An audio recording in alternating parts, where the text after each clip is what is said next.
Good afternoon, everybody. My name is Inga Cotton. I'm the founder and executive director of San Antonio Charter Moms, and these are Charter Moms Chats, and we go into topics that will help families to make good decisions about choosing schools for their kids. And we have a new guest post on the blog today written by our guest, Mary Field, and she is a board member at the International School of San Antonio. She's also an experienced educator. So we were talking about early childhood and preschools and stuff. She visited preschools around town. She looked into research about the efficacy of preschool, what impact it has on kids, and wrote a fantastic guest post. So I encourage everybody, please go read it. There's a link in the description of the video that will take you to the blog post. But I'm super lucky to have Mary here on Charter Moms Chat, so we can have a conversation about preschools. So Mary, thanks for joining me. Thank you for having me. This should be another really fun conversation. Yeah. Mary's a veteran guest blogger for us. I'm really grateful for her contributions because she's fearless about research, but also comfortable with the complexity of some of these questions. Right? It's never like a cut and dry, like, oh, this or that. It's like, no, it depends, right? And but that's what makes it interesting, right? Absolutely. Yeah, Yeah. a school it's a complex system with a lot of characters. Yeah, it is. Okay, so there's a word in your post that I had to look up. Oh, Sequelas of the pandemic. uh-huh. But what it means is kind of like these consequence, like these. I think of it as like sequels, right? These sort of lingering effects of the pandemic, and that was something that came up as you talked to preschool directors. And so, what are some of those? Is it sequelas? How do we pronounce it? I think you're right. Okay. Maybe somebody will chime in and tell us we're both Okay. wrong. That's fine. So yeah, when I set out to research this article, interview people, you know, you're supposed to write the story that you find, not what you set out to go find. And what happened was spontaneously, everybody I spoke to, or nearly everybody I spoke to, would talk about our pandemic babies and just the consequences of this. Maybe you could call it like a micro generation of kids who were born either very early stages or maybe just before, and so had those years, which we know are sort of like, unfortunately for us grown-ups and older people, it is like the peak of when your brain is forming those connections. And this was all happening when we had people, everybody staying home. And these directors, teachers, they're all on the ground. They're going to see things very quickly, probably before anybody kind of like a policy level is going to have a view inside. And everybody wanted to talk to me about what was going on with the pandemic babies. And everybody said something along the lines of, we're seeing a lot of speech delays, and even little things like I forget if it made it into the piece, but I had one person, just talking about how kids just, they weren't used to wearing shoes. So on top of like, that whole process of getting a child from just kind of being at home all the time, being around just a small number of people, that would happen with any kid who's going from home environment to preschool or daycare. You have to teach them to wear shoes. And nobody hates putting on their shoes like a little kid. So everything was just kind of dialed up with the extremes. And I think that, here we are now, we're having this conversation in spring of 2023.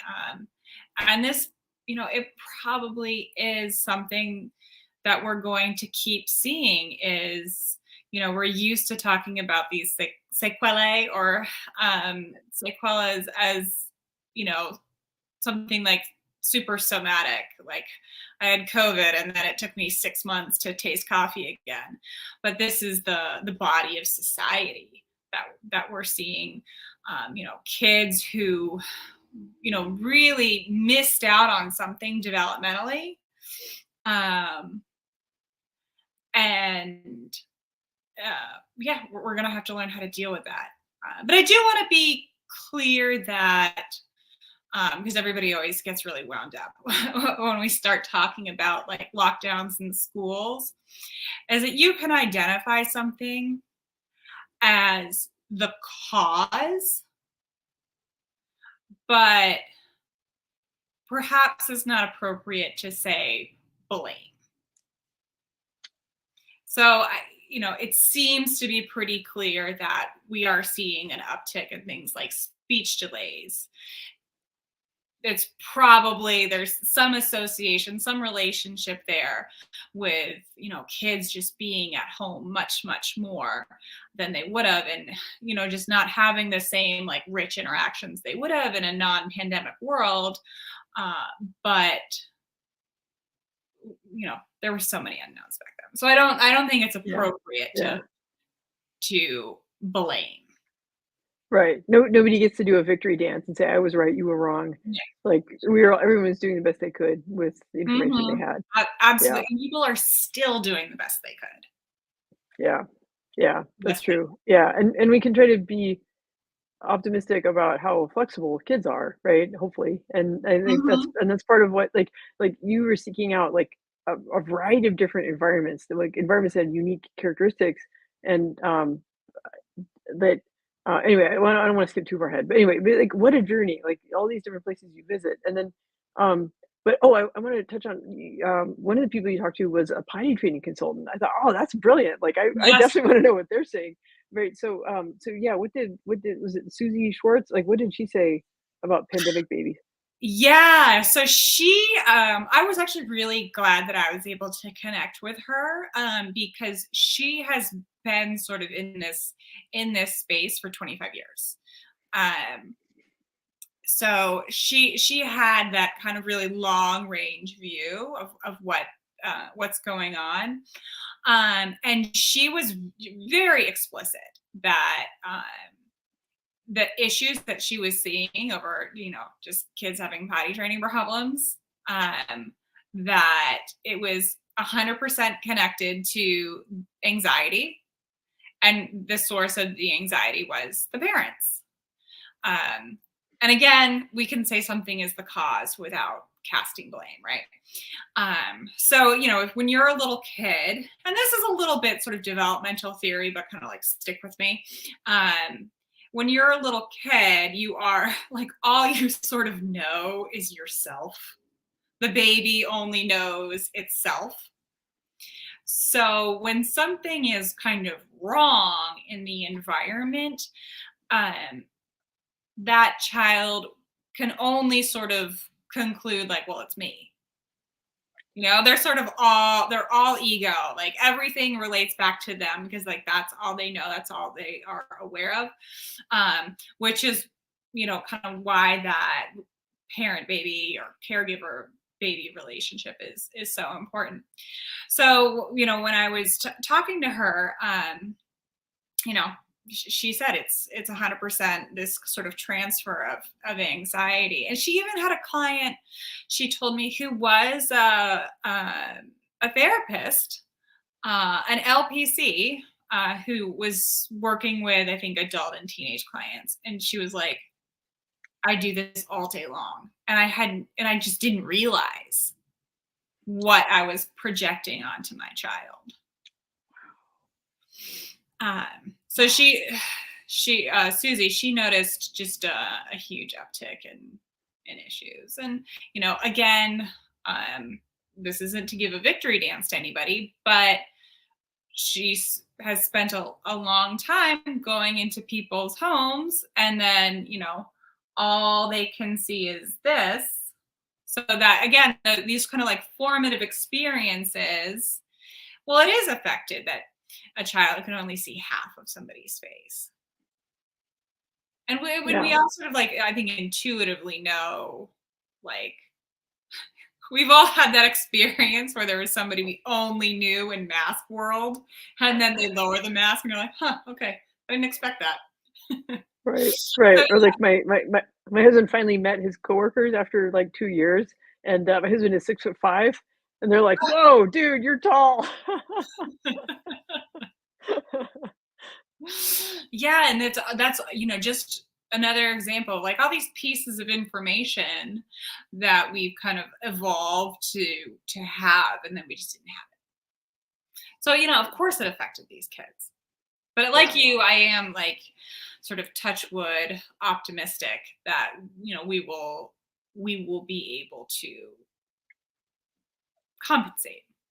yeah, yeah. Oh, one thing you observed, you visited, Leaf Spring, right, which is Mhm, on the north side, mhm. and you said they were hiring, or I guess okay, so they're offering kind of therapy within their school, right? Like speech therapy, and they're using sign language and stuff, like, as a way to address, Yeah. the speech So just delay. to clarify, yeah, the speech therapist is an outside person who Ah, comes in, and then they have a right. nice space right there.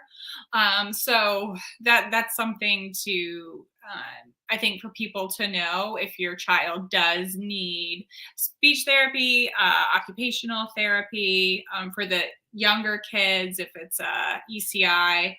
Um, having a nice space that they can meet is actually pretty important. So that's an outside person. And then within the classrooms, they had posters for baby sign language. Um, which for your audience, I think a lot of people have encountered baby sign language. Um, but so it's not like a full American sign language. I think there's a lot of like inspiration for the different signs, but it's just a tool to help young children and their caregivers communicate if there is a speech delay, so we don't get frustrated. And the frustration, of course, it would impede having that kind of really safe, nurturing relationship develop. But I clocked that right away. Like, okay, so they're using this tool, which is normally something that we think of for kids who've had speech delays, or we expect them to have speech delays, um, and that we're just using it for everybody. Right, right, right.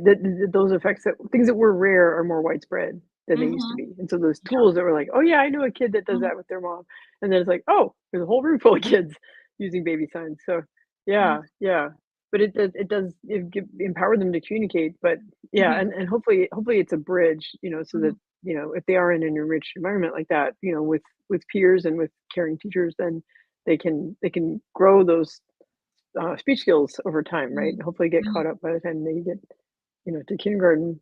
And that's part of like, feedback I hear from educators who've been in the field for a long time, is that they feel like kindergarten has changed from what it was a generation ago, and Mhm. like, and because everybody's kind of counting backwards from third grade when the standardized testing kicks in, right? Star testing and school accountability kicks in at third grade, and so then it's like, oh, do we move academic stuff to younger and younger ages, Mhm. versus like some of the preschools I've talked to recently, and also our team member Bonnie Osterhage, like she's been visiting preschools, you've been visiting preschools, like a lot of preschools, especially the sort of more posh ones, right? They talk a lot about how important play-based learning Mhm. is, right? So there's this tension between, like moving standardized testing Mhm. versus this instinct of like young children need to play. That's how they learn. Mhm. Yeah, so you bring up a lot of good points. And if I can just sort of like pull one thread, and one thing you notice if you start looking at different preschool programs, and I focused on programs for 3 and 4 year olds. What one thing you notice is there is a sort of a divide between what gets talked about for publicly funded programs and then what is talked about in private programs that tend to serve higher income people. And there's going to be a lot of nuances there, but if we can just sort of separate it out like that. And with, publicly funded programs, the one that usually comes to mind for people is Head Start. Here in San Antonio, of course, we also have Pre-K for SA. I wasn't able to speak with them, but I did tour a Head Start campus. So what gets talked about for these is school readiness. And I spoke to an educator and researcher, Michael, I think it was Michael Gramling, who wrote the book on this. And what he said was, we developed Head Start, and there are other similar programs. I guess first would be in the late 60s, if I have that right. And the promise was, of course, to end poverty through preschool, which is a big assignment. Big goal. It's a big goal for some little people. And then by the 90s, there was still poverty. So then they kind of have to pivot to, okay, we're not the silver bullet for that. Everybody loves a measurable goal. So then it's, okay, school readiness. And what can we measure? Okay, do all the kids in the program know the alphabet? Can they all write their names? Can they all sit still for 5 minutes? And, from my own experience, we can talk about this later. There are plenty of 4-year-olds who can just sit still and do some little work for ages. That happens. But the pivot was away from what we sort of understand from research, that what the brain is doing in early childhood, which is making those connections to things that are more associated with things that older children do and can do. And then the play-based idea, again, that brain development, that making connections through play, that gets taken up by people who know the research and then just have the freedom, because they're privately funded, to implement. Right. Yeah, I remember my kids doing a lot of trial and error, especially like building stuff, knocking it down, build it again, knock it down again, and then also just a lot of curiosity about there's states of matter, like how this mud feels like this, and the sand over there feels like this, Mm-hmm. and to adults it could look sort of repetitive, but that might have been also the autism aspect, or my son's hyper focused and stuff, but there's just so much to take in about how the world works that adults take for granted, Yeah. and kids need that. They need to have that sense. They need to have sense of okay, if I go up on the playground and I lean over this far on the fort, what happens? Oh, I can go that far before I fall. Okay, what if I Mm-hmm. do this? What if I do this? Right? They're they need some time to do self-directed things, right? It's not, it can't always be just an adult saying, okay, step Do one, step this, two, step do three. that. Yeah, there's I don't know, it may look like faster progress, but you're not kind of laying the foundation for them to have curiosity, or them to have a sense of how the world works.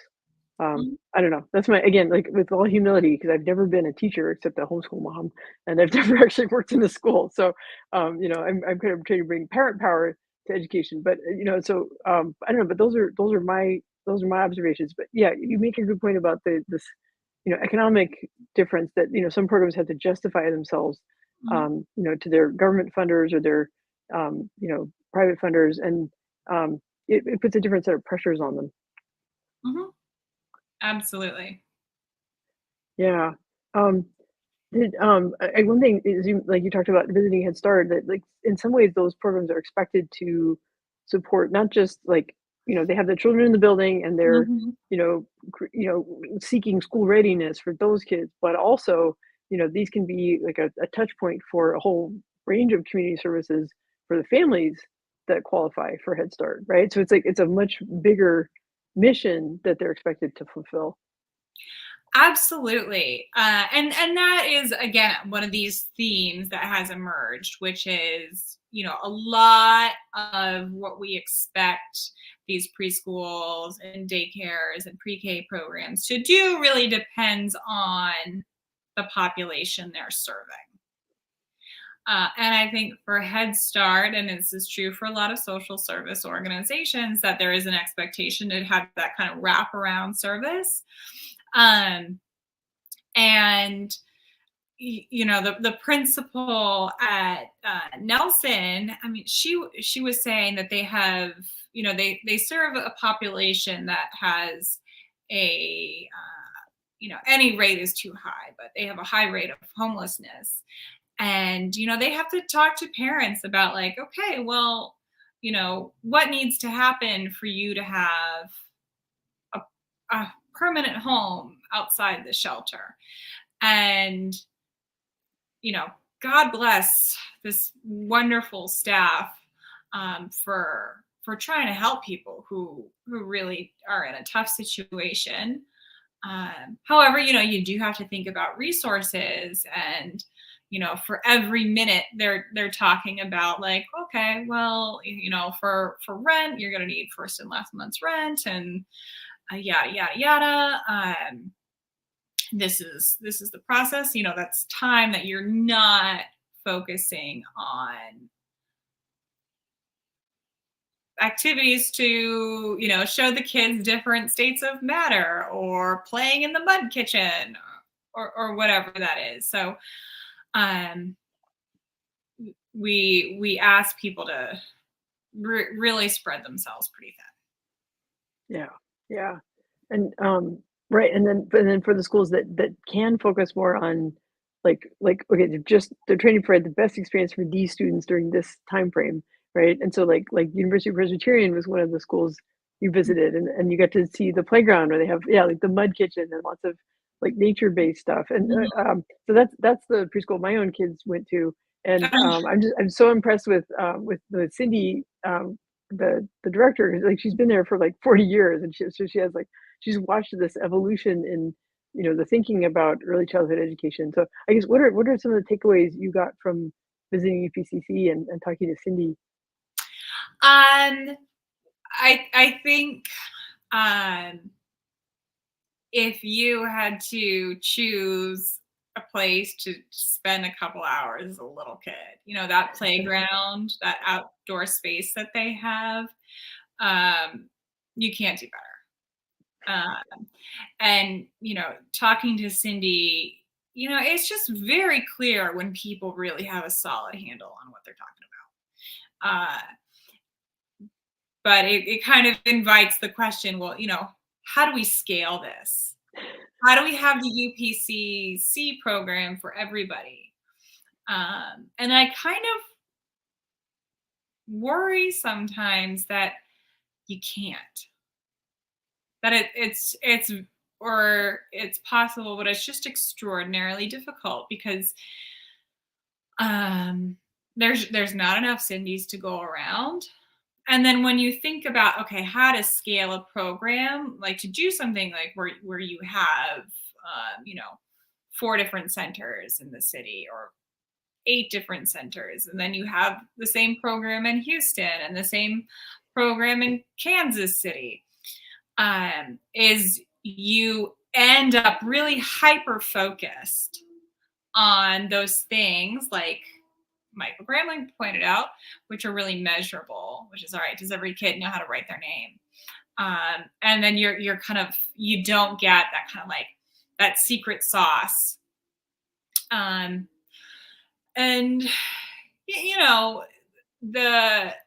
the parents also have to have buy-in. I noticed when I was speaking to Cindy, and I don't think I wrote about this, but she, and I can see those kids were having a blast in that playground. And I went at it exactly the right time of day. And I know a lot of people who send their kids there too. But she said, oh, well, the parents know that they'll be messy, and they know they might need to change of clothes, or there's a lot of mud. But I noticed she never said the word dirty. Right. So, like, you do have to, get that buy-in, because I know there's some parents who are they're gonna complain if their kid is dirty. Um, and again, that's something that's really hard to scale, because if that's the um, sort of the ubiquitous program, you're gonna have people who complain and try and shut it down because they don't want their kid in the mud. Right. Uh, Well, and I guess and an extra wrinkle too is like, one of the schools you visited, Mustard Seed is a mhm. bilingual, or dual language school, right? Yes. So students are learning, they get several years of Spanish, right? Then if from there they go into like a dual language, kindergarten, they already have this proficiency. But so if you're looking for people with this commitment to early childhood, who really know their stuff, and you're looking for a bilingual staff, right? Mhm, Fluent in English and Spanish, like, wow, that gets to be an even smaller set of people to draw mhm. from. Yeah, yeah, and so I mean, you know, Inga, that I love language immersion programs, and I love them so much that I co-founded one, and I'm still on the board of the International School of San Antonio, and so I'm a big believer in the power of language immersion. But yeah, one of the challenges, and you have challenges on sort of both sides. Again, not every parent wants that, which I disagree, but I understand we all have different priorities. And then again, when you're looking at your talent pool of people, they need to be fluent in the language and able to work with young children. Um, so that's a big challenge. Yeah. Yeah. And I think just in general, one another takeaway that I really want parents to understand. And there's another great book. It's called The Importance of Being Little. And I think the author, who I did actually try to talk to for this piece, but the timing didn't work out for us. Um, that there's probably some preschool teachers out there who aren't great. There's always going to be somebody who's not that good at their job, but absolutely nobody will become a preschool teacher in order to be like mean or cruel to kids. There are far more lucrative things you can do with your time, and then just find some children to go torment, than being a preschool teacher. So I really do want parents to understand that maybe somebody in the building kind of rubs you the wrong way, but these, and it's mostly women, they are simply not getting paid enough to want to do that just to make you miserable. Like, they are doing their best.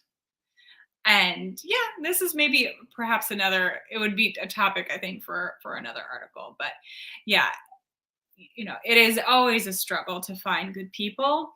And then when you I mean, good people in terms of the ability to get the job done, and then the layers of the salary constraints, and throw in something like another language, and yeah, it's quite hard to staff a school. Yeah. Yeah. No, I always assumed that the teachers were acting in good faith. And no, I had my son was a difficult to he was a difficult student to have in an early childhood program because of communication delays and very high energy, very large for his age. And so I always tried to give the teachers the benefit of the doubt, that and not just come in with like blame, like my perfect son, why are you criticizing him? It's like, I know he's a handful. So just sometimes he interfered with their idyllic vision of what they wanted their classroom to be. Sure. And but they're not perfect children that come in. They're children that come as they are. And so Mhm. we just need to set them up in an environment where they can do their best. And I think that's like UPCC having lots of chance to get dirty, lots of outside playtime, lots of chance to burn off their energy. And they encourage positive social interactions between the kids. Like that's going to create the best possible environment. And then I'm also thinking about San Antonio Academy was one of the schools you visited, which is a single sex Mhm. environment, but also, right, like the way they handle mixed age groups and the way it promotes some socialization Yeah. among these young boys, right? That was really interesting. Yeah, that I was curious, about their program, only, I mean, I'll just be honest, like, I'm a foster parent, and just the way things have shaken out, I've only had boys. And I grew up in a family of all girls and have very typically feminine interests. So life did not prepare me to just be surrounded by boys, but here we are.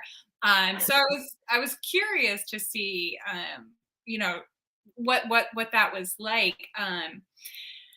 And what I found was, a school, and I think in large part because it is pre-K through 8, that had that very strong culture of, what they call brotherhood. And what was really interesting to me was, that because it was an all boys environment, with the multi-age setting for lunch. And this is what I spoke about, I think, mostly in the piece. So they do have some other things, that are going to be a mixed age activity. But just looking at the lunch, uh, because it was all boys and the older boys took on that kind of like nurturing role, that I think, and hey, like, this may not be what everybody wants to hear, but from my observation, it's going to be the girls who take on that kind of mother hen sort of role when you have a mixed age group of kids usually. Um, but since it was all boys, it kind of like it forces them to look out for the little guys because there's nobody else to do it. Um, and it was to me just a really kind of fascinating way to handle, you know, little kids at lunchtime. Yeah, oh, and even, like, they serve food family style, right? So They it's not like serve everyone gets their family own style, tray, and right? then they So it's all like they're pushing more work and more responsibility yes, onto the kids, but in a constructive way. It's like yes, they're tricking them into taking more responsibility and trying to sort out these roles, like, right, big kids, mhm. little kids.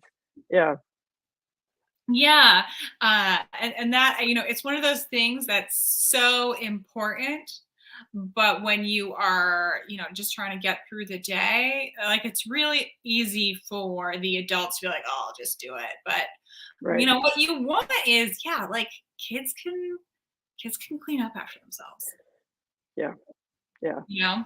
Like, 4-year-olds can pick up food off the floor, and they should. Yeah, yeah.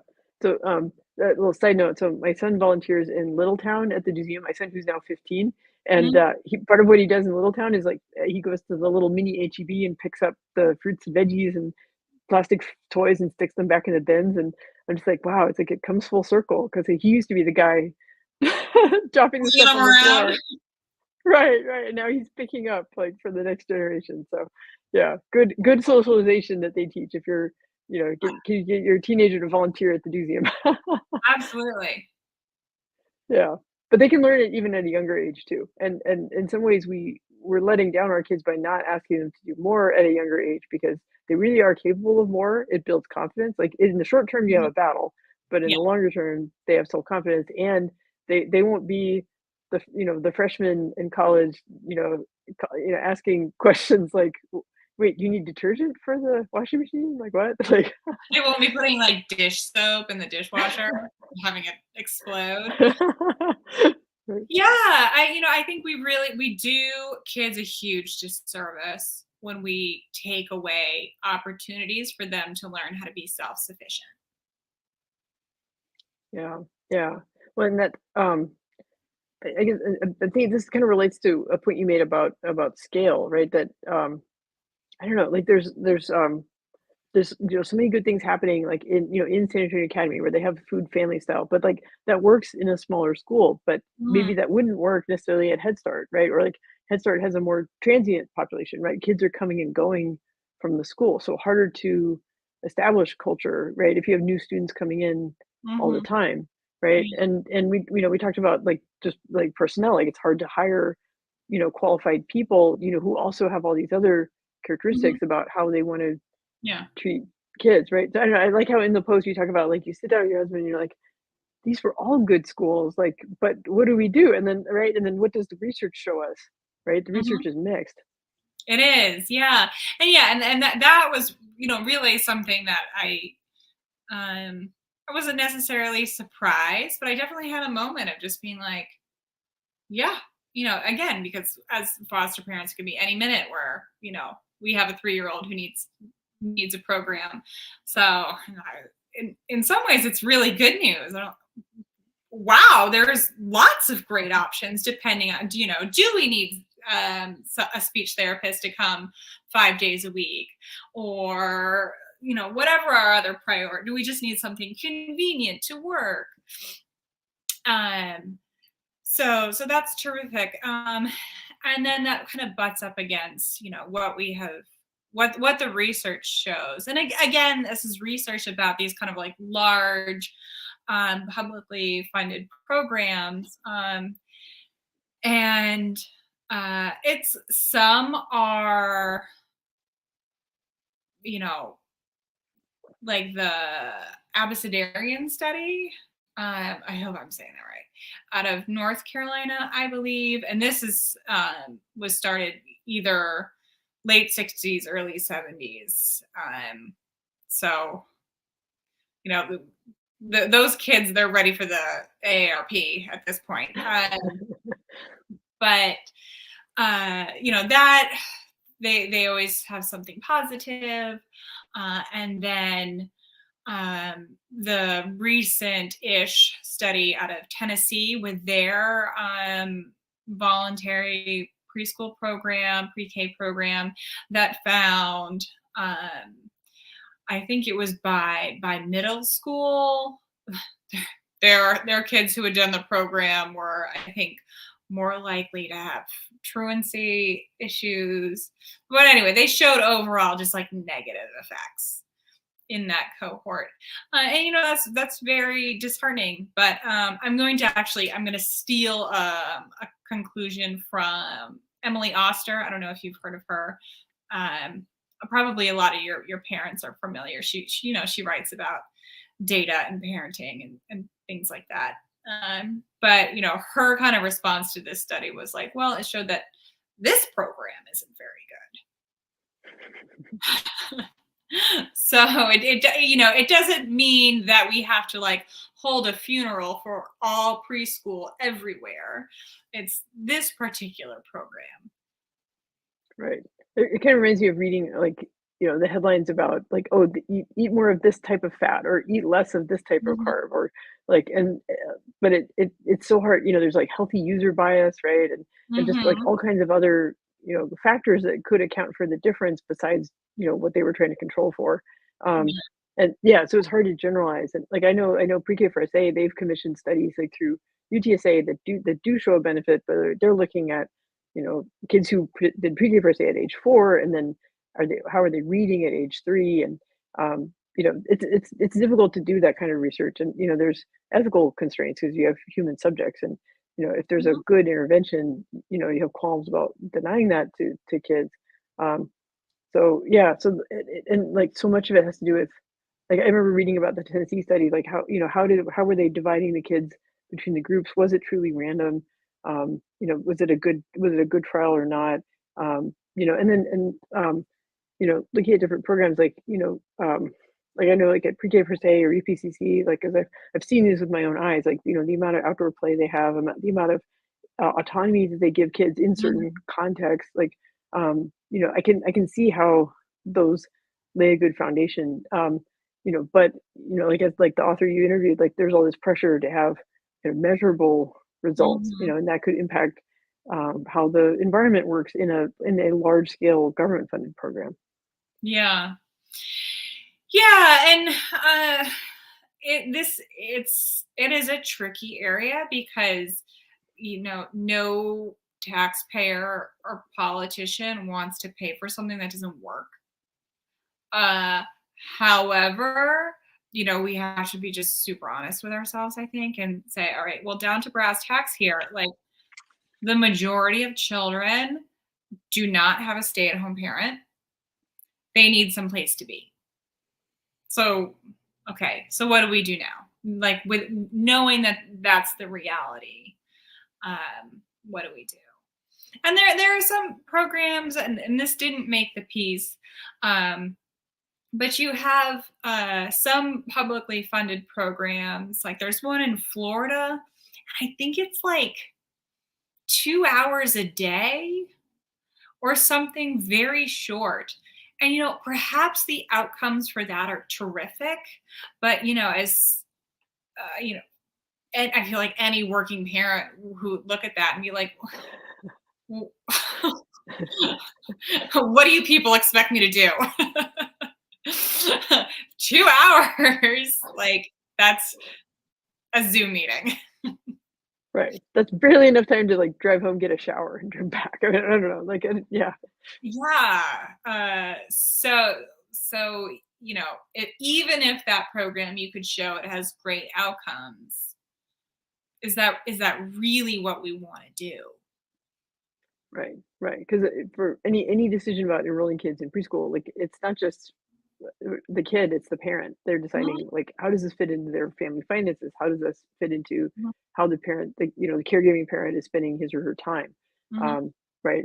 Well, and that plays into, like, kind of the workforce issue kind of cuts both ways, right? That if, um right, like during the pandemic, so many people could like work from home, but then they pulled their kids out of childcare. Um, and then the childcare centers had to lay off workers, right? Who then found other jobs, and mhm. because these are effective, caring people, so they're very employable. And then um, as offices like are expecting workers to come back in and not work remote as much, right? Then parents are trying to find places for high quality childcare for their kids, Mhm. and then the childcare centers have to try to hire people again, and yet there's a labor shortage, and all these qualified people have found probably what's probably better paying work, because working in childcare is an underappreciated position in society, right? It's Mhm, often women, and um, you know their work may not be valued the way it should be. mhm. And so like and so it's like, well, how do we increase the workforce, right? Because there's a shortage in many types of fields. Oh yeah. And if women are choosing to stay home and with their kids because they can't find a high quality childcare, can't find childcare they can afford, it creates this jammed up situation, right? Where it interferes with human flourishing, in my opinion. Yes, So absolutely. And then kind of while we're on the topic of the economic pushes and pulls that affect this environment. One thing that I encountered that I didn't end up having room to write about, but it's again, something that a lot of the folks that I spoke to brought up was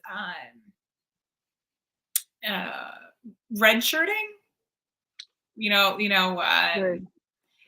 Basically having Sort of a kids. gift of time, an extra year of pre-K4 before And transferring. everybody Yeah. called it that, the gift of time, and giving kids an extra year of preschool, pre-K, before they started. Often boys. Yeah, and it's mostly boys, and this is something that you kind of can't help but notice if you're out there in the field, and with these public programs, if you have a program that's for kids who are 4 years old on September 1st, the next year on September 1st they're going to be in kindergarten. And then for if you have the funds, if you can pay for something privately, well then yeah, you can give your child the gift of time, because that gift, it does cost money in the form of tuition or perhaps a nanny or something like that. Um, and I think we will see, these disparities kind of play out that with with a private school, you're going to see some really tall kindergartners, and then with kids who only have the public options, well, they're going to be 5 years old, September 1st, in the kindergarten class.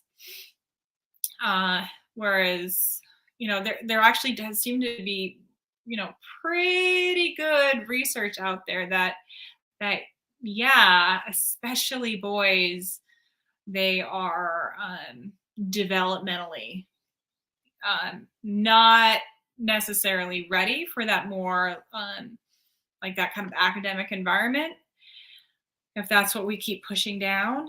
And then there's certainly, as a group, not as ready as the girls. Mhm.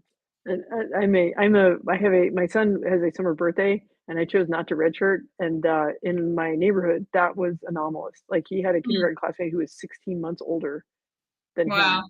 and, but now that he's at a charter school, he's not an outlier, and what had played out how I expected. Now that he's a teenager, he's on track, but there were definitely moments of yeah, like, yeah, because you can look at the handwriting, right? You look at, there's things like that where like, yep, there's a big difference. And like reading Malcolm Gladwell, about those like sort of birthday effects, right? Like in Outliers, there are artifacts to that. And redshirting is very common in my neighborhood.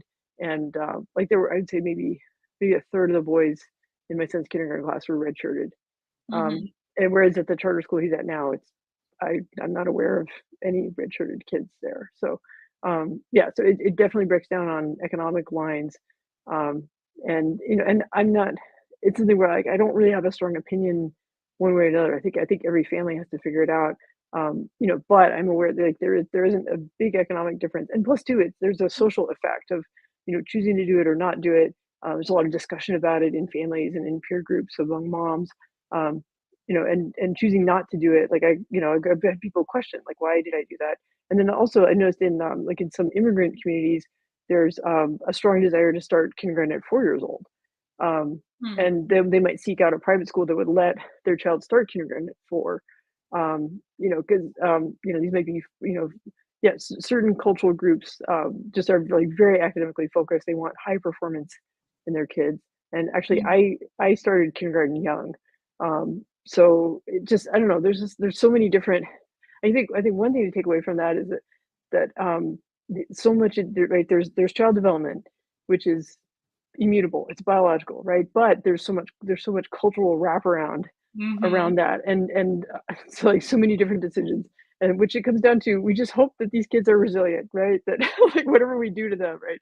We just try Hmm. to support them as best we can, and be really thankful for people like Cindy, and right, and people like the principal at Nelson, and these Yeah. really really caring adults who think about this day in day out and love Mhm.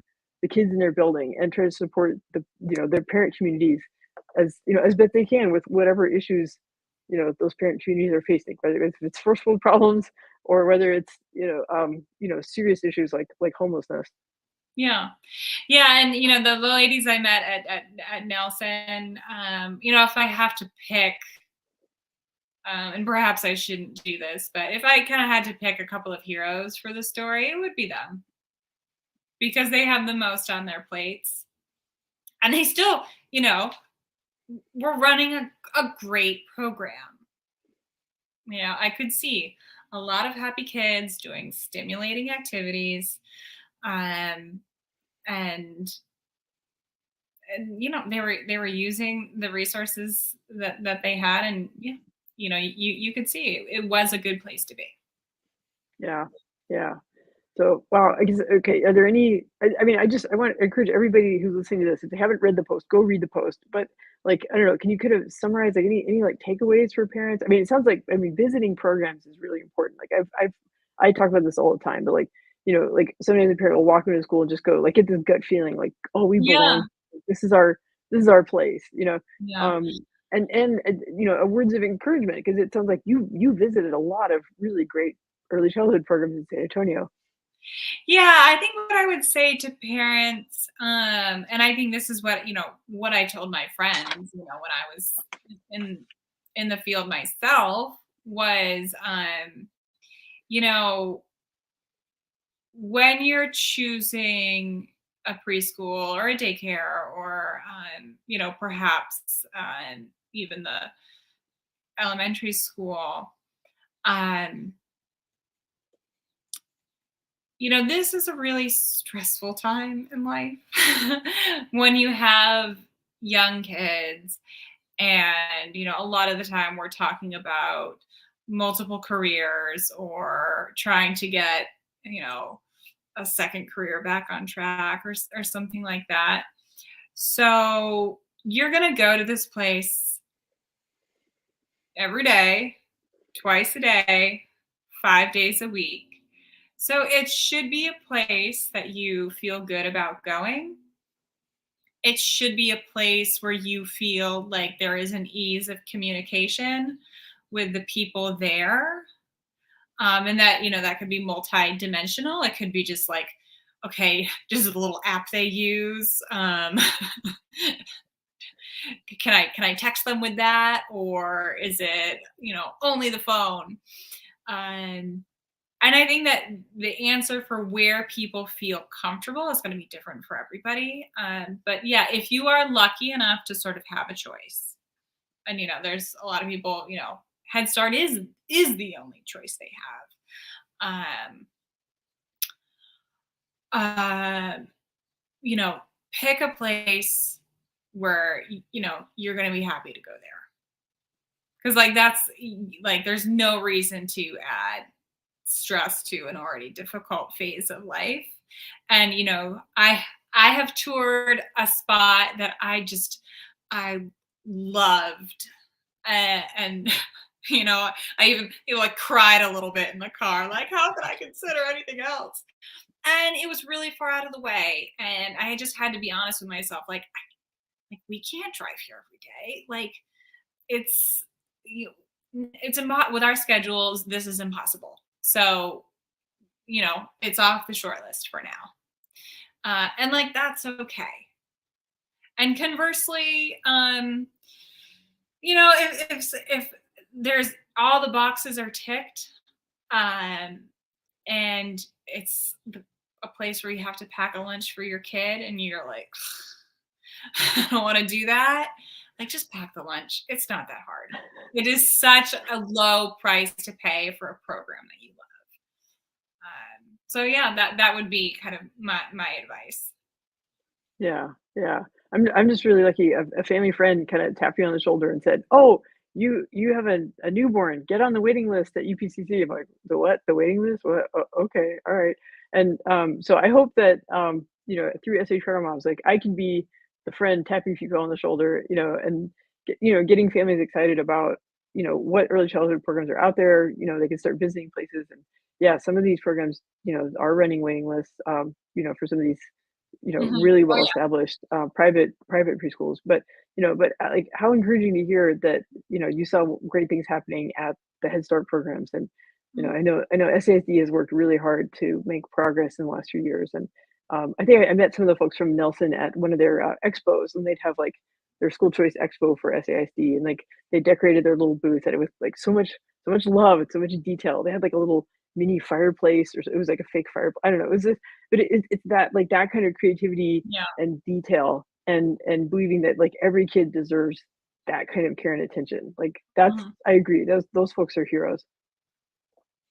Yeah. Yeah. Okay. Well, great. I love geeking out about this stuff with you, Mary. You do such a great job of research, and like you're not afraid to look up the studies, and you've lived and worked this, and so you could relate to all these preschool directors who wanted to talk about the pandemic babies and like try Yeah. to understand the situation we're in. So thank you for distilling that all down into this great blog post, and for coming and having a discussion with me about it so we can explore these ideas. Oh, well, you're welcome. It's a pleasure. Yeah. Okay, great. All right. Well, thank you, Mary. Take care. Oh, you're welcome. Bye.